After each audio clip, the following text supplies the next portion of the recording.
Welcome back, everyone, at the Aces NFL show. I'm joined by Aaron Sipos, our expert and former player, mind you. We are going to break down the NFL fantasy draft that we did last night. It was exciting stuff. Regan Bayless took the 3 votes. He was outstanding. You might only get 2 for being a bit late, but the late than never. The character was definitely needed, so well done. He come in hot. But what we're noticing is a lot of people in the DMs are asking for advice. So we thought we're going to go over our whole draft, but more importantly, the key players that are involved early, especially why we took players where we did, me and Sip, and our thoughts on certain players that were taken maybe too early or too late, some gems, some players we think maybe stay away, some great insights for you all with still 2.5 weeks to go, I believe. So we're going to dive straight in. It was Hayden Crozier and Aaron Norton that had the number 1 pick. We won't get too stuck in the teams and the coaches. We'll talk about the players and where they went. But Christian McCaffrey, pick 1. I think pick 1 out there is always tossed up. I think it's also important to start that every league has PPR, half PPR or standard. We go for half PPR, so that's half point per reception. That means that running backs that catch the ball, it's very valuable stuff. And receivers, probably a little bit more. If they're catching the ball a lot, like CD Lamb, they're generally the ones that go a bit earlier. So half PPR, very important to start with that. But Sip, pick 1. If you had pick 1, you had pick 5. I did. Who are you taking and what's your advice for everyone out there? Oh, I'm taking CMC for sure at pick 1. Not concerned about his calf injury in the preseason? I'm not too concerned about his. I mean, I'm sure they're looking after him, getting it right. So I reckon, McCaffrey at pick 1, I think you've just got to do it. I think you just got to get it done. So, obviously he's so valuable. So, mate, that's a no-brainer for me. Look me in the eyes. Look me in the eyes and tell me pick 1's not cursed. Pick one is cursed. It's cursed. It is. I haven't seen anyone win it from 1 in any league. I had pick 1 a couple of years ago in one of them, and I got CMC, and I must admit he blew up pretty quickly after about week 3 and didn't see him for about 8 weeks and cost me dearly. But maybe it's just a once-off. So, I'd take it. I like it. We don't want pick 1, I reckon, overall. But if you've got it, well, if you're in our league, you want pick 5 because we'll see who slipped at pick 5. But we moved through and we're going to slow it down for the first few rounds because they're important players. But Tyreek Hill went pick 2. Great spot. Yeah, I think that's probably the next best one. I thought in our one I would have seen maybe CD or Tyreek as probably pick 2. So I'm probably not surprised with that in the end. Over the last few years he's had the most kind of receiving yards, I think, of any wide receiver. So it's a no-brainer. And even though he's got Jalen Waddle there too, Tua loves throwing to him. So he'll rack him up. Love it. And then Benny Graham, who is in our, we call him the GOAT. He took Bijan Robinson, someone that I really like. I've already taken him in another league that's a bit of, shits and gigs with me mates from school and whatnot. But I took him 1 because I just thought I wanted him. I don't care as much as the Aces one. The buy-in's not as big. I do care. But I'm like, I'd rather see Bijan. And I've got this feeling that pick 1's cursed. So I'm thinking I'll take someone a bit left to centre. But I really like Bijan Robinson this year and probably give everyone an insight on why he was a bit average last year and what you think he'll have this year. Oh, probably a combination of maybe coaching and the O-line maybe not being as strong last year and naturally being a rookie, it's, you're going into a professional system and there's a lot more to learn and stuff. So, he'll be better for it obviously going into this year, which is pretty exciting for him. But pick 3, I probably was still a little bit surprised. I would have thought maybe a couple of wideouts and that, but clearly Benny Graham knows his stuff and you jump on board the running back train and he's done that. So that's a pretty solid pick. I really like it. I don't think you can go wrong in the first few rounds. I think when you're doing these drafts, it's really important to balance. I don't know. I think you can. Well, you can, but you can't muck up pick 3. You're going to get a stud. You shouldn't. You're going to pick up a pretty solid player, I reckon, in the first 3 picks. There's no doubt. So, I reckon that one's a pretty good one. So the next one was Maisie and Pig, but they took Breece Hall, a guy that I have just so much confidence in now that Aaron Rodgers is there. He can catch the ball. He runs the ball. He's very hard to stop. He's explosive. He's a beast. Watch Jet Drive if you haven't on YouTube. If you want a little bit of a fix, I think Hard Knocks is coming out as well. But watch that and you'll see how explosive he is and how how highly regarded he is, and also Garrett Wilson. I liked it. Yeah, I like it too. And their O-line's legit, like top 5, they reckon, in this year. So being able to run behind them is going to be pretty good. Release a bit of pressure off Rodgers, and it makes their offense probably more dynamic. So, yeah, I reckon another good pick for old Stevie May there, but I can't say too much for the rest. But we'll speak about that later. Yeah, we will. We'll keep going through. And in pick 5, CeeDee Lamb has slid to you and Jackie Ginnivan. Yeah. CeeDee Lamb out of contract, hasn't shown up yet, but he's definitely going to be getting paid because they've got nothing else. They've got no receivers, no running backs. They really do need him. And that's probably why he's holding out, because they know he knows that for sure too. Perfect leverage. You're right. Yeah. He is a reception king, and he also gets a lot of yards, and he does get touchdowns. To get him at 5, if you're listening and you're in a half PPR league, that's a steal, because he was meant to go 3 or even 2. I'll leave that to you. I'm not going to gloat too much, mate. But come on, you are very happy with your own work there. I am very happy with pick 5, but credit to Guinea. Guinea had his fair share too and was pretty confident with that. He sent me the message saying, "Do we do it?" And I said, "Yeah, let's pull the trigger," because he does. I mean, he gets up to 10 receptions, 12 receptions most games, and he's Dak's going to be looking for him all the time. So I think it's, and he moves around the field. He can play any position. Yeah, he plays in slot, plays out wide as well. So he gets put into different positions to make him quite dynamic. So we're certainly very happy with that pick to start off with. I think you should be. Logie Bear, so that's Steve-O and Griff Logue. They took Jonathan Taylor at pick 6. What are your thoughts on Jonathan Taylor at pick 6? Yeah, it's all about him being healthy. I mean, 2 years ago, he's arguably the best back in the league. I think he was considered the number 1 pick in fantasy a couple of years back, and again, a bit of a curse there, isn't it? So, but he's a good back. If he stays healthy, their O-line's really solid too.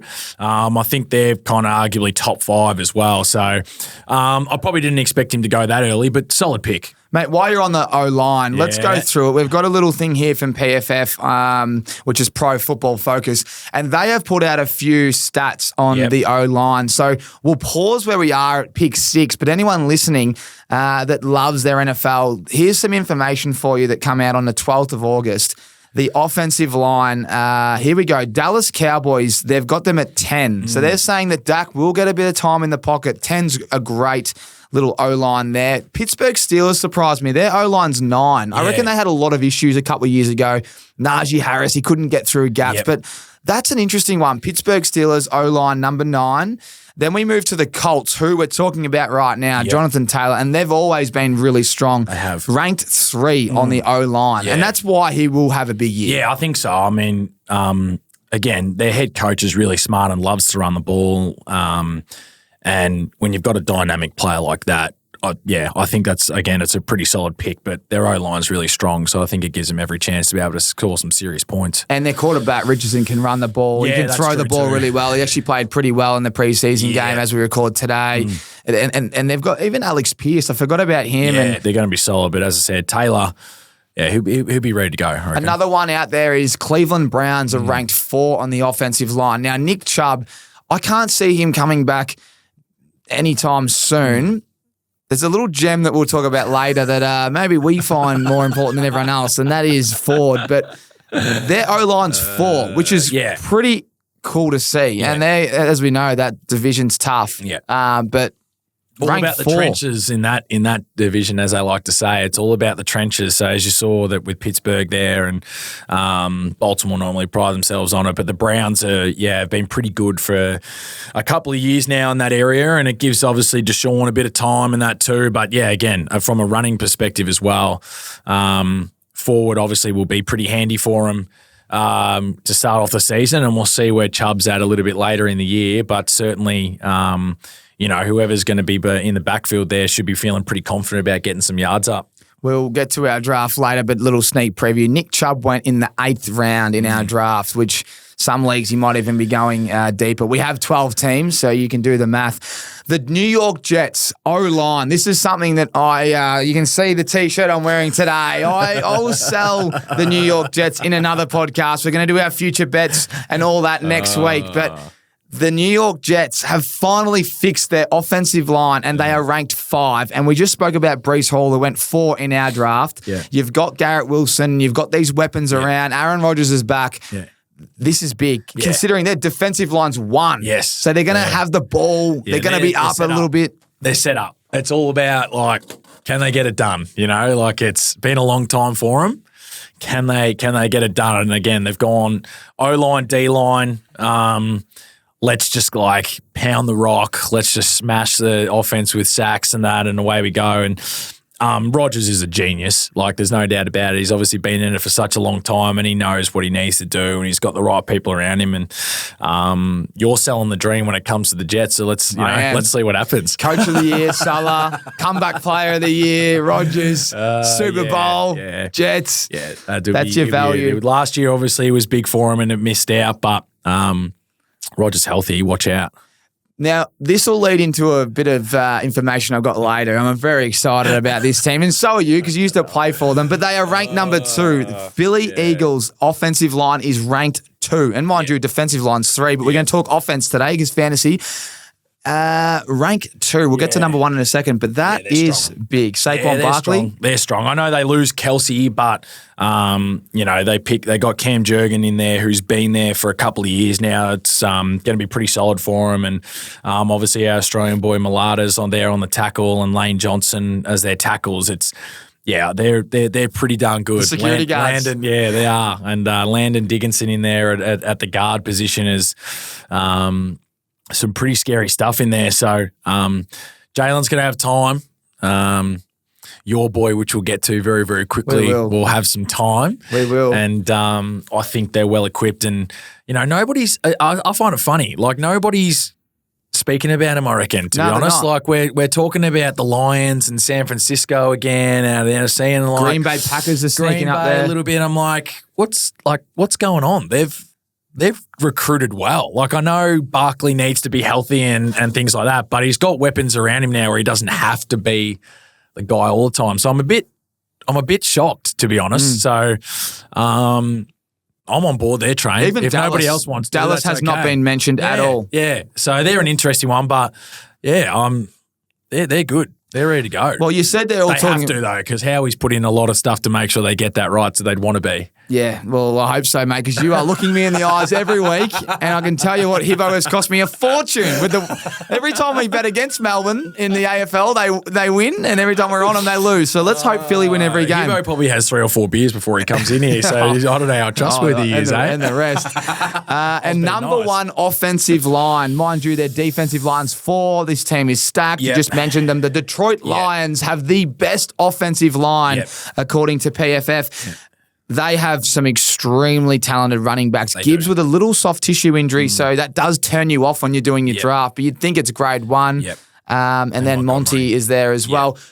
What do you think with those 2? We're going to get back to the draft, by the way, guys, but it's really important that you know who has the best O-line. Yeah. No, they're ready to go, and they obviously show what they did last year, and they were the incredible season that they had. But Gibbs has got genuine speed. Montgomery just pounds the rock in for him, and he's kind of that hard guy, and the O-line allows him to do that. So, obviously everyone's been speaking about it, and so they should be. They're the team that came out, just fell short out of the NFC last year, and again, they're going to be ready to go, and there's no doubt that if you've got Gibbs there early on, I'd be very happy to take him because he's going to be great value, and he's a great passing option too. As he got going into last year during the season, Goff was pounding giving him the ball, and he was running everywhere, and definitely a big part of their passing game too, which is obviously a crucial part I find for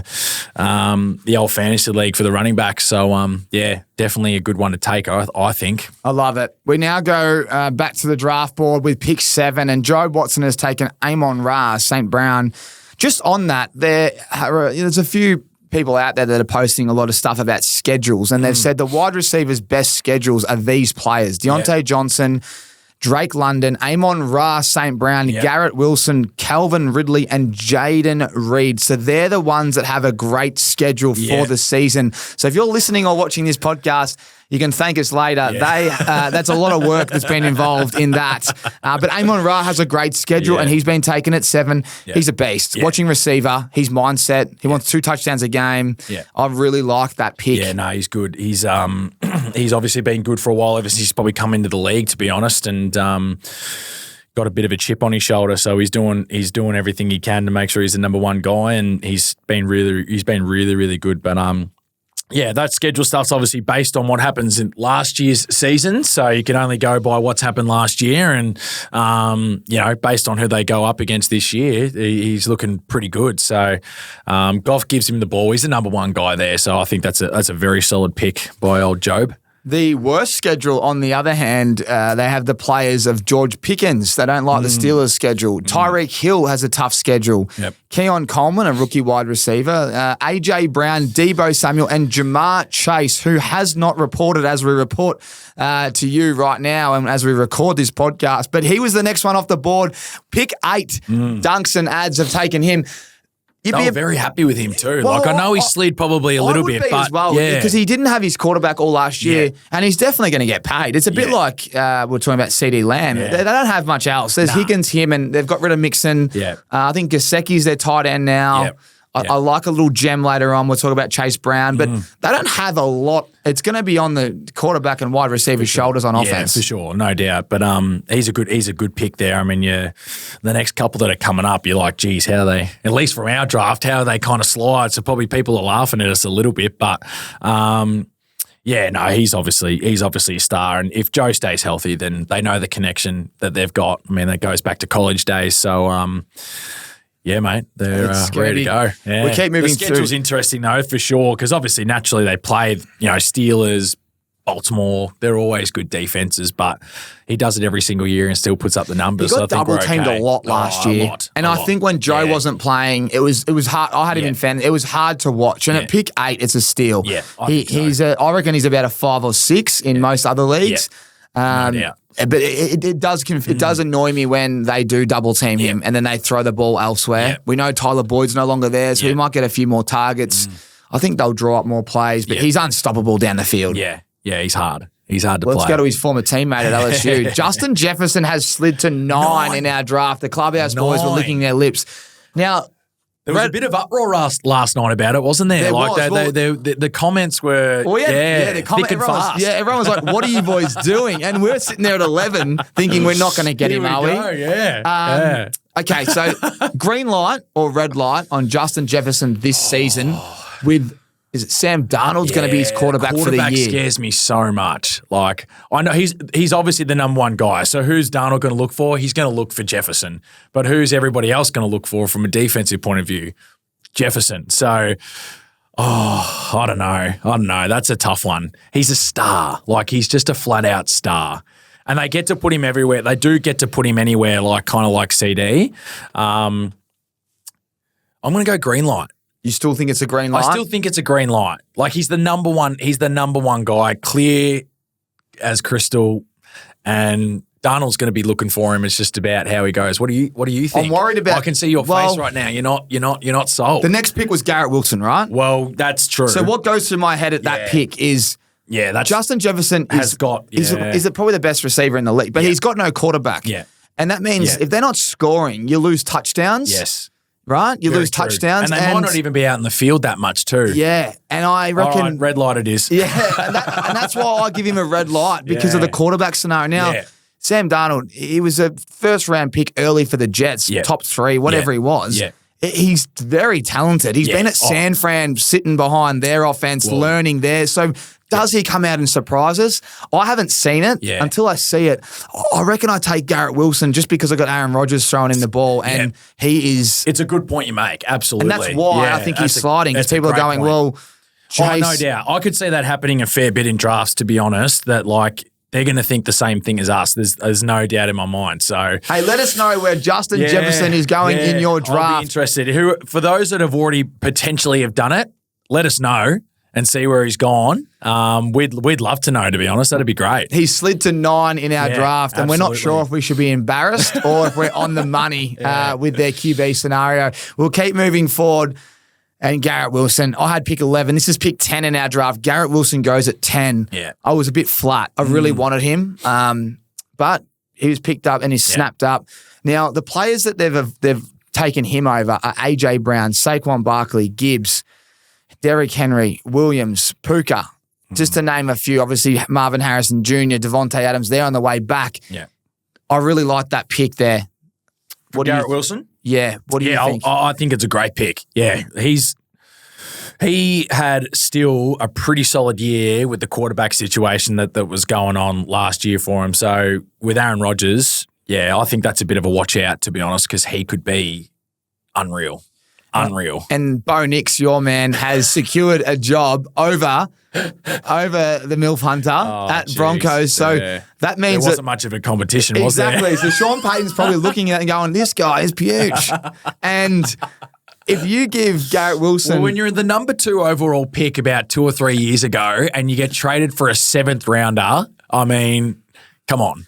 It's terrible. Yeah, I mean, that's some tough sledding right there. It is. And that's why the Jets have to work. And that's why I reckon they'll go well this year. It's why I'm wearing the T-shirt. They are my second favourite team. We go to 11. Now, I like to have a little bit of a head wobble about my own work. And Saquon Barkley at 11. I've got some stats on Saquon. Geez, you've gone like deep diving into this. I can't wait. This is some information that we've got right here, right now, and it's 6 pages worth to justify Tommy's selection of Saquon Barkley. So if you've got 5 minutes up your sleeve right now, make sure you listen to it. I'm making my case. I'm making my case of why Saquon Barkley is a league winner. And we got him at 11. Lucky 11, mind you. I love lucky 11. Yeah. Right, he gets a serious upgrade on offense. True or false? Absolutely. And not just upgrade, huge upgrade. Yeah. No, moving from one of the worst ranked offensive lines at 29, the Giants, and overall offenses, 29 in the league, to one of the best. Yep. The Eagles are currently ranked 2 for their offensive line, and their overall offense has finished 5th last year when it was quite disappointing. Yeah, especially on the back end. So to still finish 5th is massive. Yeah. Okay. He's the clear RB1 in Philly. Yep. Rashad Penny, Boston Scott, and DeAndre Swift have all moved on, leaving Saquon as the bell cow, only sharing the odd rep with Gainwell. Yep. His usage should be crazy. Yep. Correct? Correct. Okay. Previous RB1s that have recorded career best seasons with Philly's offense. You were there. 2022. Miles Sanders. Yes. Got paid afterwards, so clearly Where'd he go afterwards? Remind everyone where he went. Carolina Panthers. What did he do? Oh, if I could swear. He did nothing. He did absolutely nothing. Okay, DeAndre Swift last year. Record year. Good numbers. Okay. Paid again. None of them are near him. Now, hear me out. The tush push. We all know the tush push. Jason Kelsey's retired, and he was pivotal for that. We should see a drop in its efficiency, so we'd expect there to be a reduction in tush push calls this year. So less risk to injury, Jalen Hurts, all that kind of stuff, and more red zone opportunities for Saquon. Everyone forgets Sanders scored 11 rushing touchdowns in 2022. He did. And Hurts still scored 13 that year. Swift had plenty of chances too, but only converted 20% within 5 yards, ranking dead last of all 29 players with 8+ attempts. Saquon Barkley converted at 66%, ranking 3rd out of 37 players with 6+ 5-yard attempts at the Giants. And now he goes to a team that has Kellen Moore in the new OC in Philly, and he runs his running backs a lot. Cowboys, 2019, they had 14 touchdowns. 2020, 10. 2021, 14 touchdowns. And 2022, 22 touchdowns. The Chargers even went bananas last year when he was there. So barring injury, we can expect 250+ carries from Barkley. He's recorded 250+ rush attempts in his 2 previous seasons, and he cooked 1,300 rush yards, 11 rushing touchdowns. In 2022, 13 rush yards and 10 tutties. He now moves to a team, oh my God, it's 6 years as a Giant. Saquon only recorded 6 wins in 1 season. He now goes to the Eagles, who are projected 11-6. They'll go more than that, mind you. That means that you will lean on Saquon Barkley and he will win your league. And that's why we took him at pick 11. Tell me Saquon Barkley ain't going to explode, King. Oh, you've already done it, mate. You have already done it. He's a great. I think he'll be great. Just stay healthy, mate, and you'll be well on your way. So, that was awesome. That was actually awesome. There's more by you. Oh, I know there's more. There's more. Yeah. There's more. Rushing and receiving and scoring. He is the 4th highest paid running back of all time, and Philly are going to get their money's worth.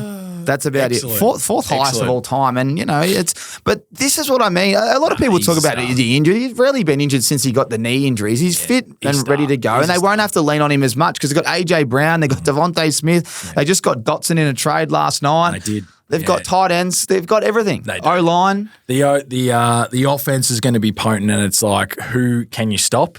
And it's going to be very hard to do it. So We were very happy with that pick. I know you were. You were up and about. That's for sure. AJ Brown went pick 12. We'll talk about him. We had but 2 minutes on the clock to get our picks, and you went at 1:55 to go. We were licking our lips. You were just like ready to roll. We were licking our lips. It was excellent. AJ Brown went 12. Jameer Gibbs is the start of the second round, 2.1. And then this is where I've copped a bit of flack walking into the Roller Media studio. One of our men behind the camera, Harrow, he's just ripped me. He reckons Derrick Henry is the worst pick at this slot. It's the start of the second round, 2.2. Excellent. We took Derrick Henry. We all love the Ravens, me and Dion especially. But talk to me about what you think, because you know what I think. Derrick Henry, for those out there. I know you love him. What do you expect from him this year? Yeah. Oh, Baltimore pretty good. He's going to different offense for him, a bit more play action and that, isn't there, involved now with Lamar, so it might even help him even more so. So, we know what he can do. We know what he can do. But Who would you take over him? Funny. We've got a few running backs. Would I take over maybe over Henry? Yeah, I like Williams a lot. Kyron Williams. I do like Kyron. Yeah, I do like Kyron Williams a lot. So if there was one to pick out of there, that would probably potentially be my other option ahead of Henry. So if I'm going to be honest with you, that's good. He was out. It was almost a coin toss, but yeah. We all wanted Derrick Henry just for viewing. Yeah. And it's the first game of the season, and we are that toey for the season. Let's take Derrick. The King Henry joins our team. We'll keep moving forward, and obviously we'll speed this up. We wanted to slow down the first few rounds, give you as an insight to why. Yeah. So Kyron Williams, he goes for Boyd Cordner, the next pick. Then Puka Nacua. I want to stay on Puka. I want to compare where him and Cooper Kupp go. So Puka's gone at the start of our second round, and Cooper Kupp went at the end of the third round. What are your thoughts on those two? I thought Puka Nacua had the best season we've ever seen as a rookie wide receiver. Yeah, best yards as a rookie, isn't he? Yeah, record season, and Stafford's done that with a few. But Cooper Kupp's been banged up. If you looked at his last 4 weeks, they're crazy numbers. Last 4, when he was healthy, he's definitely back. He's back. Yeah, he's what back. do you think with Puka and Cooper Kupp? Yeah, I think you're going to probably see Cooper as the guy that's number one. So Stafford's going to be looking for him a bit more in that. And I'm not too sure about Puka's numbers towards the end there either. But certainly Cooper's numbers increased a lot in that last 4 weeks when he was feeling pretty good. So I'm not sure about Puka. I still think he's obviously going to get the ball. He's a great wide receiver, and they can put him into different spots and that too. But it'll be an interesting one to watch, to be honest. So I almost would have been tempted to take Cooper before, but Cooper Kupp was be a bit of a steal there. I think Cooper Kupp's a value play for a lot of people. Yeah, so I thought he was a bit of a steal down there. When you think about it, LA Rams. So Kyron Williams is their running back 1, and then you got Puka Nacua. They're both going start of the second round, and then you got Cooper Kupp finishing the third, maybe starting the fourth. That's a high-powered offense and an easy team to follow, isn't it? For sure. When you're watching and having a little bet, there's 3 players. Yeah, it's a good one to follow for sure. We keep moving through ETN. What are your thoughts on ETN's season? He was hit and miss last year, wasn't he? But so were the Jaguars in general. Yeah, but he hasn't come on like we expected, I reckon. Yeah, like this year's a big year for him. He's hard to watch. This year's a big year for him, though. Like he could explode, couldn't he? It could be the year. He could be the guy that turns fantasy on its head, to be honest. It just depends on what they do in general as an offense. But, I mean, he catches the ball. We obviously... I think he's put on a little bit of size in that too, so be able to maybe run the ball probably a little bit. But he's still a good passing option though, so I'm not too worried about that from playing from behind. And Trevor's always going to look for him, like college days and everything like that. They're always going to look for him. So I don't mind it. Calvin Ridley no longer there, so you think maybe a little bit more usage? Maybe, yeah. Gabe Davis is obviously not the same player as probably Ridley, but threat. so I definitely see the usage going up there for sure. Marvin Harrison Jr. was taken at 2.6. Joe Watson's very happy with his two receivers there. He's got Amon Ra and Harrison, but he's clearly the standout wide receiver for everyone at the moment. It'd be interesting to see the other young fella that went, second as a receiver, but he's at the Giants, and when you got Kyler Murray throwing you the ball with probably only him and McBride, he's going to get a lot of targets, and that's why he's a great pick, Rookie of the year, watch out. Do you think he'll be Rookie of the Year? I think there's a big chance that Offensive? He's Rookie of the Year, Devontae Adams was next for Griff Logue and Steve-O. Okay, we get to your team. You've taken A-Chain, the Miami Dolphins running back speedster. Why have you taken him, and do I have something for you? What do you got first? I'll start first. It's positive. Good. A-Chain had as many 40-yard runs in his rookie year as Reggie Bush did in 11 seasons. 5. Yeah. That 5 40-plus rushes. That's explosive stuff. He's got genuine speed. Like, break that line and good luck getting him. Stay healthy. Like, whatever we do, stay healthy for me. But he was seriously dangerous last year when he was out there. Like, bit of a 1-2 punch with Morstead, obviously. And, their offense is potent as well. Tyreek Hill and Waddle, they've got a lot going on. There's so much speed. So much speed. And that opens the field up. So if he gets a little gap, he's out. Defenses are just don't exactly know what to do because you've got deep threats for your passing game, and then how can you have your linebackers come up and press too much, or you need them to kind of hang back and got to play coverage and that too. So again, I'm very happy with that pick. I like it. Now, when we get past the second round, we're going to start flying through and just picking out a few players and gems because we know that you can look at our draft on YouTube. We obviously did the live stream. We're going to post some graphics on Instagram. But we wanted to go through a few players, and then we want to talk about strategy. We keep moving through. Drake London went the next, then Josh Allen. He was the first quarterback off the board. BG loves him. We do have 6 points for our rushing touchdowns in our league and 4 points for passing touchdowns. So that's not bad, but we'll talk about that. Josh Jacobs, I think he's someone that no one's talking about. He's gone to Green Bay. He's been paid. Jordan Love has been paid. Their offense is dynamic. They're going to be, they're rumored, they were outstanding last year. Josh Jacobs, he could be a league winner and someone that's going at the end of the second round. Pacheco went next. So them two running backs, they're in teams that should be scoring a lot of points, goal line. I think Josh Jacobs could be the most underrated running back in the top 2. So I had A-Chain, obviously, that we just spoke about, but Jacobs was the next one that I was really considering, obviously, and out of the 2. So I think he's a little bit of a steal, actually, at the last, towards the end of the second round. Obviously not last season, the season before, he was the leading rusher in the competition, and he hasn't lost anything, I don't think. It's just that where he was last year was a bit tough, and he's got a great head coach that loves play calling and that, and I think he's in the perfect spot. So that's a good pick. That's a good pick. It really is. He's done well, Critter.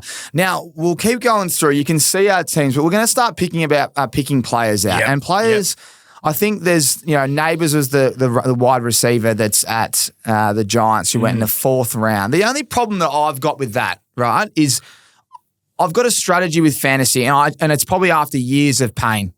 I just can't take players that play in horrific offenses. When I want to watch football and I need points, tough. It is so frustrating when the quarterback is overthrowing the ball. They're not seeing him open. So I think, and Daniel Jones has not started well this year. No, he hasn't, and he traditionally doesn't start well.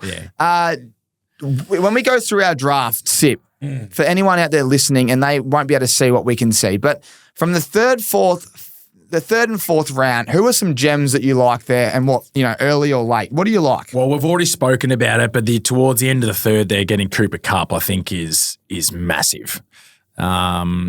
He's a great pick there. I really, really like, and I'd say the other one for me is probably Mixon. So Boydie's done very well there again. I reckon going into the 4th round there, I reckon he's another one in the 4th round that's going to get plenty of the ball, I still think, in that high-powered offense that the Texans have.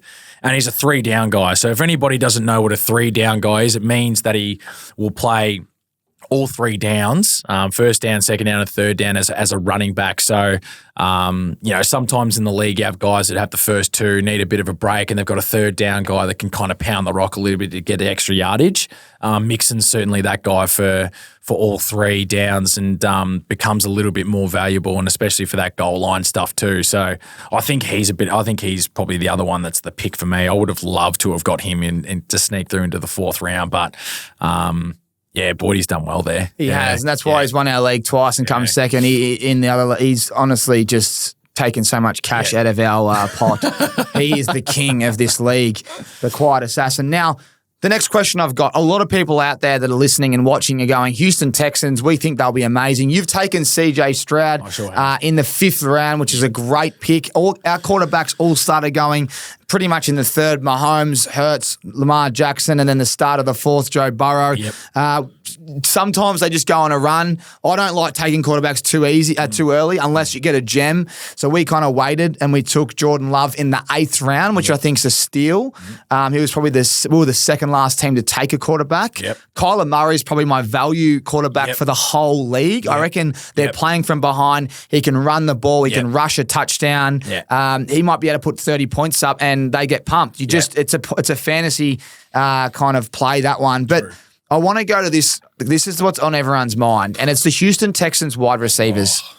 You've got Nico Collins, who went at the end of the 3rd. You've got Stephon Diggs that went at the start of the 4th. And then you've got Tank Dell, who goes in the mid-7th. Yeah. Who's the best player to take with those in mind? Who's a player that you think CJ is going to be throwing the ball to? Who's the defense? The defenders, the cornerbacks, are they going to be going to Stephon Diggs or Nico Collins? Like, if they've got one great cornerback, who are they going to be trying to blanket first? Oh, I think the guy that he's going to try and look to go to first is Stephon Diggs for sure. I mean, he's got the history and that to be able to show it, so he's great. But again, in saying that, obviously it means that teams are going to be trying to stop him as well. But I mean, he's been the guy in Buffalo for years. Like they've had the 1-2 kind of punch, but again, as we spoke about with Gabe Davis being the deeper threat, like there hasn't been that other guy that's as crafty in that, and Diggs has been able to deal with that for years. And I think Stroud is gonna. I mean, we saw the year that he had as a rookie. Like he can only get better. So Diggs as an option there is going to be massive for him. So. He has to be the number one guy there for sure. Do you think he's number one? I think he's the number Even one. Even though Nico Collins goes before him in most drafts? Yeah. So personally, I would have probably gone Diggs first, but sorry, mate. That's all right. We took Nico Collins first. And then I think Diggs went 2 picks later. No, it's good though. Happy to be wrong though. But that's a potent offense again as well. It should be fun. We all think they can go get off the chain. They could. Tank Dell in the 7th is a really cheeky pick, isn't it? Yeah, absolutely. He did some good things last year, and I think they're just going to be strength to strength. So I want to go to a gem for most people listening, watching. This is more about research, listening to coaches do press conferences.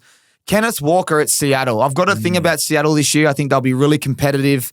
He went in the middle of the 4th round. I think if you're missing out on running backs early and you take 2 wide receivers and you might stretch and take a quarterback, I don't really advise taking tight ends that early. We'll talk about who we think will be great tight ends. But if you're running out of running backs, if you can get Kenneth Walker, I think he's an absolute gem in the middle to early 4th round. Yeah, I agree. No, you've said that perfectly. I was I wanted him really badly. I was hoping he was going to sneak through, but he didn't. And Job's done very well there. So I agree. I think that's a great pick.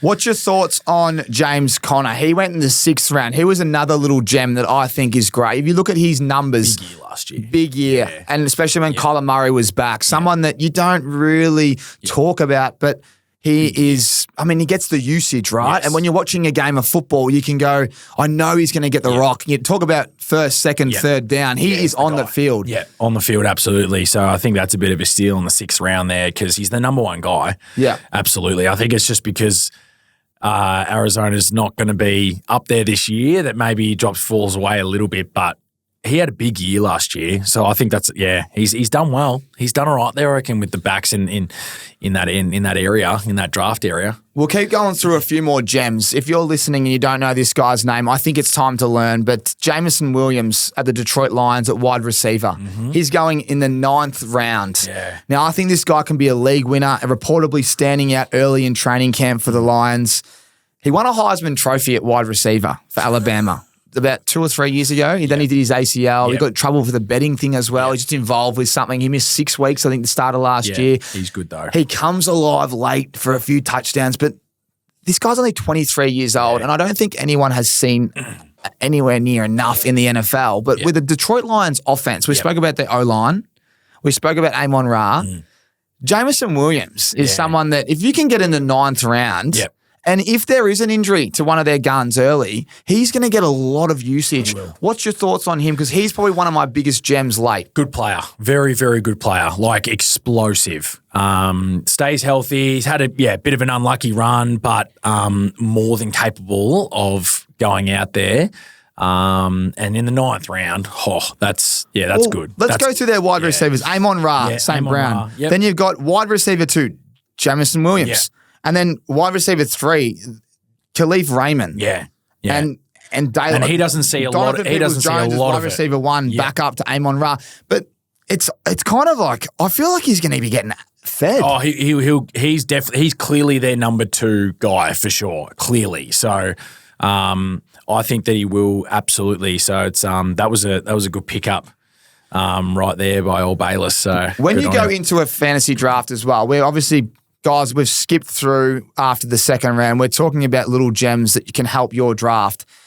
What are you looking for with your team balance and a few tips? Like we wrote down some strategy before we went through last night, and I felt like we did quite well early. At the end, it does get lean. There's not a lot there. So you and Guinea, when you were drafting last night, and everyone out there, what's the key when you sit down and you draft and people take the players you might want, but what are you looking for your first 6-7 picks? Oh, well, I'm me personally, like I'd obviously try and get the running back situation covered pretty early, if I'm going to be honest.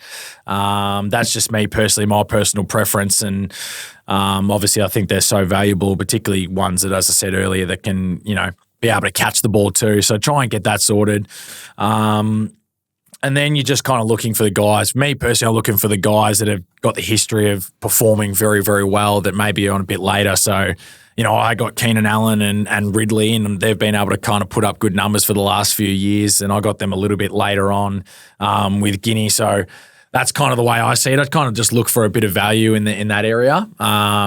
If you've got the wide receivers early, then you maybe try and look for the backs. If you've got the backs, then you try and pick up the wide receivers. And I agree with you. Like normally, I'd be happy to go with a quarterback a little bit later, but Stroud was a bit too good to miss up on, so we went for it there, and then the tight end a little bit later. So after you kind of get to that 6 or 7, I think me personally, I'm just trying to look for literally who's the best guy on the table there, and then you can hopefully maybe work some magic a little bit later on with trades and that. But yeah, I agree. And I'm looking at our board, and I don't know if you're at home and you've done the draft, but the running backs.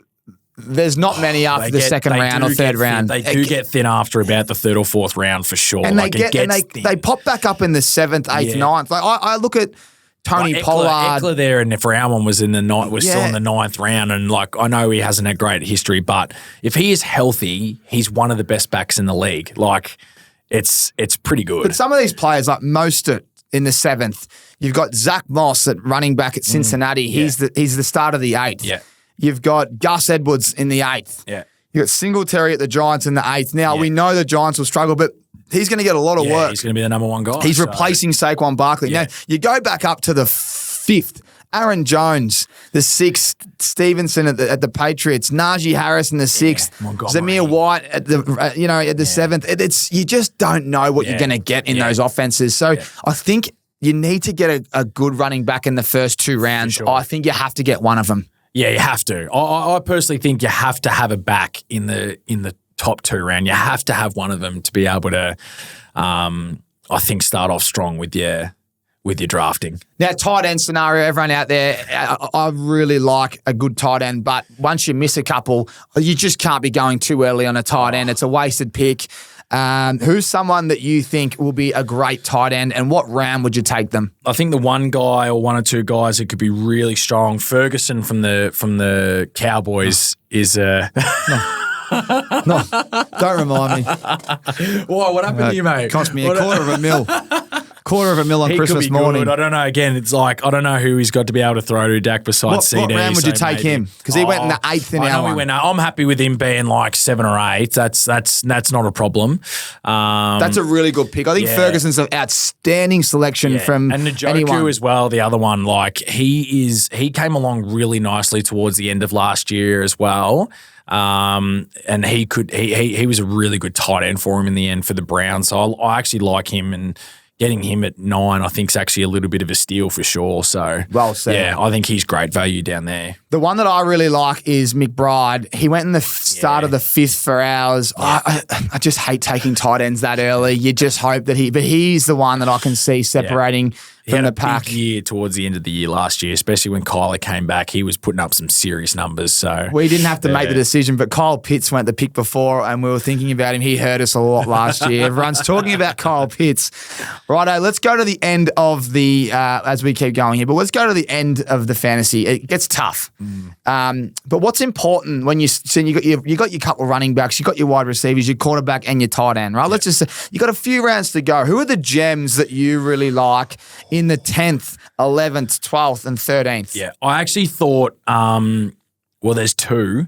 One's out injured right now, but could still obviously be pretty handy, and that's our boy Hopkins. I reckon. DeAndre. Yeah, if he stays out on the park, I don't mind that pick actually. To be honest, You think Ridley and him will work really well I think together? They could work well together. Yeah, Quarterback Levis. Yeah, that is going to be the issue. But again, he's round 10 for a pick, so I actually still think that's good value. Did you see his mayonnaise commercial? Oh no, I don't want to see his Speaking about mayonnaise putting a little bit of commercial. mayo on your commercials, it's like go watch Will Levis's commercial with this mayonnaise company. Yeah, it's excellent. something else, but you got to take the cash while it's there. Yeah, that's very, very true. I like My Jerry other one was- Jeudy. Yeah, Judy was one, and then I was going to say Myers as well from Vegas. I thought that was actually not a bad one as well. Like him a little bit later on. Again, like the quarterback a little bit, but he was still pretty solid last year with the quarterback situation there, and he still put up some pretty solid numbers. So I like that one as well. I think the other thing that we should talk about, and it's important, if you're later in the round and you've got Bijan Robinson, someone like Algier, you want to get the handcuff. You want to take the guy that is going to, if your running back one that you've taken in the first round gets injured, you've got him stashed on the bench. Yeah. It's really tough. A lot of people do that, but if you can get their handcuff, it makes your life a little bit easier because once those players get badly injured, if that was the case, waivers Straight go up. wild. Yeah, and they if you do. can stash someone like that, I think we were pretty surprised. Maisie and Hibbo took Blake Corum, the running back at the Rams. He's a rookie, but he was taken in our 9th pick. I don't think that'll happen. 9th round, sorry. I don't think that'll happen in most leagues. But again, Kyron Williams is a stud, and if he gets injured, Brown was another one too there from Cincinnati. And he's me gem that I know. That's Chase Brown. So Chase Brown was a pretty solid.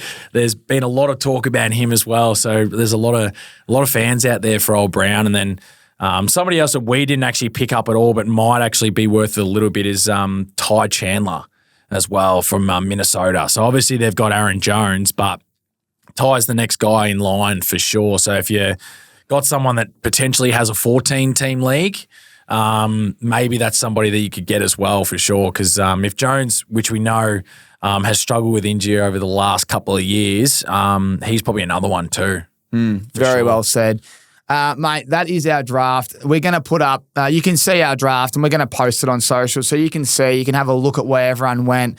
If you're doing your draft, I think it's important that you listen to a few of those tips and you need that balance early. If you've got no running backs early that catch the ball and you're in half PPR, you're in a lot of trouble because it's hard. They really thin out after the third, fourth. There's not a lot of quality there.